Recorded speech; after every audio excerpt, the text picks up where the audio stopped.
नमस्कार, मैं हूं शौर्या मिश्रा और स्वागत है आपका सी न्यूज़ भारत में। वक्त हो गया है उत्तर प्रदेश बुलेटिन का। उत्तर प्रदेश बुलेटिन में हम लेकर आए हैं आपके लिए उत्तर प्रदेश की हर बड़ी अपडेट, हर हलचल और हर अहम अपडेट। आज के बुलेटिन में सबसे पहले बात होगी अमरोहा की, जहां खाद्य सुरक्षा विभाग ने मिलावटखोरों के खिलाफ बड़ी कार्रवाई की है। वहीं बरेली में काशी से शुरू हुई संत शिरोमणि गुरु रविदास जी की कलश शोभा यात्रा आंवला पहुंची, जहां श्रद्धालुओं ने पुष्प वर्षा कर भव्य स्वागत किया। इसके साथ ही प्रदेश के अलग अलग जिलों से जुड़ी कई महत्वपूर्ण खबरें भी होंगी हमारे साथ। तो चलिए बिना किसी देर के शुरू करते हैं यूपी बुलेटिन। अमरोहा के डभारसी क्षेत्र में खाद्य सुरक्षा विभाग ने मिलावटखोरों के खिलाफ कार्रवाई करते हुए 360 लीटर संदिग्ध दूध और 250 किलो पनीर की खेप मौके पर ही नष्ट करा दी। अभियान के दौरान कई डेयरी प्रतिष्ठानों और खाद्य पदार्थों की जांच की गई। संदिग्ध गुणवत्ता मिलने पर दूध और पनीर नष्ट कर नमूने जांच के लिए प्रयोगशाला भेजे गए। अधिकारियों ने बताया कि रिपोर्ट आने के बाद संबंधित कारोबारियों के खिलाफ खाद्य सुरक्षा एवं मानक अधिनियम के तहत कार्रवाई की जाएगी। विभाग ने कहा कि आम जनता की सेहत से खिलवाड़ करने वालों के खिलाफ अभियान लगातार जारी रहेगा। अमरोहा से सी न्यूज़ संवाददाता गौरव श्रीमाली की रिपोर्ट। अमरोहा में मदरसों को लेकर उप मुख्यमंत्री केशव प्रसाद मौर्य के बयान के विरोध में शांतिपूर्ण प्रदर्शन की घोषणा करने वाले समाजसेवी व अधिवक्ता हाजी नासिर फारूक को पुलिस ने गुरुवार रात से उनके आवास पर नजरबंद रखा। शुक्रवार को कड़ी सुरक्षा के बीच उन्हें जामा मस्जिद में नमाज की अनुमति दी गई, जहां कई मुस्लिम कांस्टेबल उनके साथ मौजूद रहे। नमाज के बाद पुलिस उन्हें वापस घर ले आई। पत्रकारों से बातचीत में नासिर फारूक ने उप मुख्यमंत्री के बयान की निंदा करते हुए कहा कि स्वतंत्रता संग्राम में मदरसों के उलेमाओं की महत्वपूर्ण भूमिका रही है। उन्होंने दावा किया कि अमरोहा की जामा मस्जिद स्थित दारुल उलूम इस्लामिया अरबिया में आज़ादी की लड़ाई को लेकर गोपनीय बैठकें हुई थी और यहीं से रेशमी रुमाल तहरीक की शुरुआत हुई थी। उन्होंने पुलिस प्रशासन पर लोकतांत्रिक अधिकारों के हनन का आरोप लगाते हुए सवाल किया कि शांतिपूर्ण प्रदर्शन करना नागरिक का अधिकार है तो उनका कसूर क्या था। साथ ही उन्होंने स्थानीय जनप्रतिनिधियों की चुप्पी पर सवाल उठाते हुए कहा कि वे जनहित के मुद्दे क्यों नहीं उठाते और क्या उन्हें सिर्फ गरीब जनता के वोटों से सरोकार है। हमारे अमरोहा के विधायक जी ढोलक बजाने के लिए तो विधानसभा में बोल सकते हैं, यहाँ इस मदरसे में के लिए नहीं बोल सकते। जहाँ 20 साल से बैठ रहे हैं आप उस मदरसे में, विधानसभा में उन गरीबों के लिए आवाज नहीं उठा सकते जो 500-500 रुपए के कमाने वाले हैं। उनके ठेले तक बंद हो गए। जहाँ 100% मुस्लिम आबादी है, क्या वहां पर कुछ ठेला लगाना गुनाह है? तो आप उसकी ढोलक की बात तो कर सकते हैं, इन गरीबों की और मदरसों की बात नहीं कर सकते। आपको वोट भी ये गरीब ही देते हैं, ये वोट गरीब देते हैं ये लोग। आप इनके वोटों से 5 बार से यहाँ विधानसभा जीत रहे हैं और जो सांसद महोदय पार्लियामेंट में चीखने का काम करते हैं, कहाँ है गायब पब्लिक के बीच से? उनको बोलने पार्लियामेंट में तो बहुत बोलते थे, पब्लिक के लिए नहीं बोल रहे। पुलिस ने मुझे कल रात से नजरबंद कर रखा है। पुलिस का रवैया मेरे लिए ठीक नहीं है। आज जो प्रोटेस्ट आप कर रहे थे उसका क्या वजह थी? उसकी वजह ये थी कि केशव प्रसाद मौर्य जी का बयान था जो उन्होंने मदरसे के लिए, सारे मदरसों के लिए दिया था कि यहाँ से आतंकवादी बनते हैं। मैं उनके इस बयान की निंदा करता हूँ और उन्हें बताना चाहता हूँ कि मदरसों से यह अमरोहा का तारीखी इदारा, यहाँ से जंग आजादी के लिए ऐलान हुआ था। हमारे उलमाओं ने, अकाबिरों ने यहाँ जंग आजादी का ऐलान किया था। रेशमी रुमाल नाम की एक वो दिया था, उसे कहते तहरीक दी थी।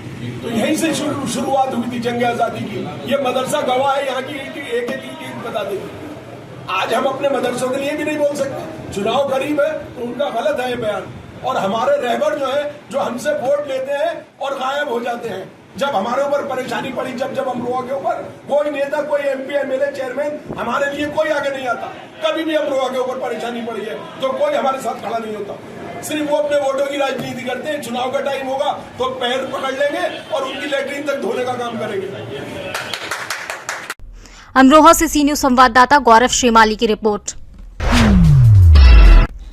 काशी से शुरू हुई संत शिरोमणि गुरु रविदास जी की कलश शोभा यात्रा आंवला पहुंची, जहां श्रद्धालुओं, जनप्रतिनिधियों और नगर वासियों ने पुष्प वर्षा कर उसका स्वागत किया। मोहल्ला विलायतगंज के मंदिर पहुंचने पर कैबिनेट मंत्री धर्मपाल सिंह और भाजपा पदाधिकारियों व कार्यकर्ताओं ने दीप प्रज्वलित कर व पुष्प अर्पित कर यात्रा का अभिनंदन किया। इसके बाद शोभा यात्रा काली मंदिर समेत कई मंदिरों से होकर आंवला विधानसभा क्षेत्र के प्रमुख मार्गों और मोहल्लों से गुजरी, जहां लोगों ने रथ पर पुष्प वर्षा की। इस दौरान क्षेत्र गुरु रविदास जी के भजनों और जयकारों से गूंजता रहा। धर्मपाल सिंह ने कहा कि संत रविदास जी ने ऊंच नीच और भेदभाव मिटाकर प्रेम, बंधुत्व और समानता का संदेश दिया, जिसकी शिक्षाएं आज भी प्रासंगिक और प्रेरणादायी हैं। आंवला से सी न्यूज़ संवाददाता अरविंद पेंटर की रिपोर्ट। नौगढ़ थाना क्षेत्र में 2 घंटे के भीतर फायरिंग की 2 घटनाओं से सनसनी फैल गई। पहली घटना भरदुआ राजवाहा पुल के पास 800 रुपए के पुराने विवाद को लेकर हुई, जिसमें ग्राम मजगवा निवासी मोबाइल दुकानदार दैवज्ञ विश्वकर्मा गोली लगने से घायल हो गए। उन्हें पुलिस ने सीएचसी नौगढ़ पहुंचाया। दूसरी घटना मजगाई स्थित देसी शराब की दुकान पर बैठने को लेकर हुए विवाद में अधिवक्ता अजीत कुमार से गाली गलौज के बाद हवाई फायरिंग की सूचना है। पुलिस दोनों मामलों की जांच कर आरोपियों की तलाश में जुटी है। सीओ नौगढ़ देवेंद्र कुमार ने बताया कि पहली घटना में मुकदमा दर्ज कर गिरफ्तारी के लिए टीमें लगाई गई हैं। क्या नाम है आपका? देवज्ञ। क्या हुआ था? सर हमारे साथ कुछ लोग से विवाद हुआ था 4 महीने पहले। फोन को लेके, हमारा मोबाइल का दुकान है, सब फोन दिए थे बेचने के लिए, हम बेच दिए। कुछ पैसा बाकी रह गया था तो उस डेट में हम पैसा दे नहीं पाए। उस डेट पे हम पैसा नहीं दे पाए तो वो सब विवाद करने के लिए हमारे दरवाजे पे आ गए। तो उसी समय तब धमकी उनकी दिए थे कि नहीं लोगे तो मार देंगे, पीट देंगे, यहाँ करेंगे, बात करेंगे। और उसके बाद हमको लगा कि नहीं, मजाक मिली नहीं, तो उसी समय हम चौकी दे दिए हुए थे एप्लीकेशन। उस समय हम चौकी एप्लीकेशन दिए नहीं। और उसके बाद जब आज का डेट है, हम लोग मजगाई जा रहे थे, उधर मजगांव पुल की तरफ से आ रहे थे, मजगाई जा रहे थे, उस मजगाई से जा रहे थे दारू लेके थे। रास्ते में सब गाड़ी बेड़िया दिए और गाड़ी बेड़ियाने के बाद तुरंत उसके साथ में जो था वो तुरंत पिस्टल निकाल के हड़काना शुरू कर दिया। उसके साथ में जो था वो मारना शुरू कर दिया। तो हम लोग 2 लोग थे, तो दोनों लोग को मारने लगा। तो कौन कौन था आपके साथ? हमारे साथ में एक शिवम नाम का लड़का था, हमारे घर के बगल में का ही है। तो वो था, उसको भी मारने लगे और मुझे भी मारने लगे। सब कई तमाचा मारे पिस्टल के दम पे। मार खाते खाते दुखने लगा तो ये हुआ कि सब मैगजीन भी चढ़ा दिया कि गोली मार देंगे। तो हम लोग को देखते देखते डर लगने लगा। तो हम यही सोचे कि उसका हम बंदूकिया छीन लेते हैं।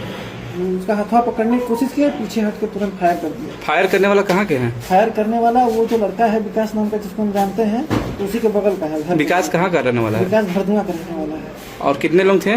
2 लोग थे। 2 लोग। हाँ। कितने राउंड गोली चली है? एक ही बार सब मारे। एक ही राउंड? छीना झपटी में एक ही बार लगा है। उस समय हमको समझ में नहीं आया है, उसे ये हाथ में तुरंत बंदूकिया छीन ले लिया। अच्छा, छीन ले तुरंत छीन ले लिया। 2 लोग थे? 2 लोग थे। नहीं, इतना बड़ा पिस्टल क्लास ब्लैक शाम देखे हैं। रिवॉल्वर था ना? हाँ। चंदौली से सी न्यूज संवाददाता अंकित सैनी की रिपोर्ट। उज्जैन के भाटप चलाना थाना क्षेत्र के ग्राम खरसोत कला में शराब के विवाद में 32 वर्षीय अखिलेश चौहान की पीट कर हत्या कर शव पास के कुएं में फेंक दिया गया। पुलिस के अनुसार 5 अगस्त की रात शराब लेकर लौट रहे अखिलेश का भंवर सिंह राजपूत और प्रकाश चंद्रवंशी से विवाद हो गया, जिसके बाद दोनों ने कमल और भरत चंद्रवंशी को बुलाकर लकड़ी के डंडों और बेल्ट से उसकी पिटाई की। गंभीर चोटों से अखिलेश की मौत हो गई, जिसके बाद आरोपियों ने शव कुएं में फेंक दिया। 6 अगस्त को शव मिलने के बाद पुलिस ने साक्षियों, गवाहों के बयान, पोस्टमार्टम रिपोर्ट के आधार पर हत्या का खुलासा करते हुए 4 आरोपियों को गिरफ्तार कर लिया है। आरोपियों के खिलाफ भारतीय न्याय संहिता के तहत हत्या सहित अन्य धाराओं में मामला दर्ज किया गया है। सर, भाटप चलाना पुलिस द्वारा जो हत्या के आरोपियों को आज गिरफ्तार किया है, सर क्या है सर पूरा मामला? ये मामला इस प्रकार है कि परसों रात करीब 10:30 बजे गांव खरसोत कला के ढाबे पर जो खाना खाते वक्त 2 पक्षों के बीच विवाद हुआ था। एक पक्ष खेड़ा नारायण थाना इंगूरिया गांव का रहने वाला था। उसके साथ खरसोत कला निवासी भंवर सिंह, भरत, कमल और प्रकाश, इन चारों के द्वारा जो है लकड़ी, बेल्ट आदि से मारपीट की गई थी और जिस कारण वो कुएं में गिर गया था।